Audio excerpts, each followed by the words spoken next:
New legislation in Raleigh looks to crack down on untraceable firearms known as ghost guns. They are the firearms that lack serial numbers and have been a growing problem with the 3D printing becoming more advanced every day. Chief Political Correspondent Andy Weber joins us now live in Charlotte. Andy, this bill, it comes days after a related Supreme Court ruling that came out.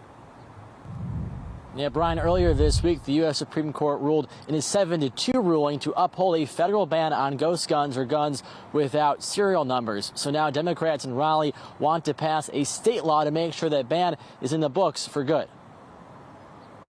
Who the manufacturer shipped it to, who that distributor sold it to, who that shop sold it to, who that individual sold it to.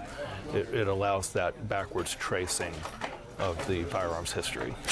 Mitch Hyatt with Hyatt Guns in Charlotte says federal law requires every firearm he sells or buys to have a unique serial number.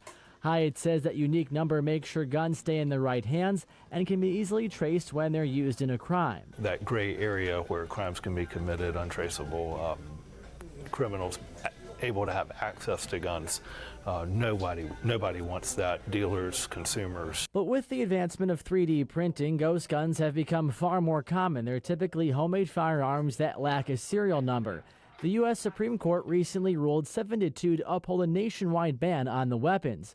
But lawmakers in Raleigh want to make sure that same ban is codified in state law. You may think it's duplicative, but for us, this is simply saying we agree with that. We want to make sure that we are doing that as well, or that we're enshrining it in our state law as well. Mecklenburg County Democrat Jordan Lopez filed House Bill 545, legislation he acknowledges won't change current regulations. It doesn't hurt to supplement federal law, as we've seen in recent weeks and months that nothing seems to be permanent or set in stone at the federal level.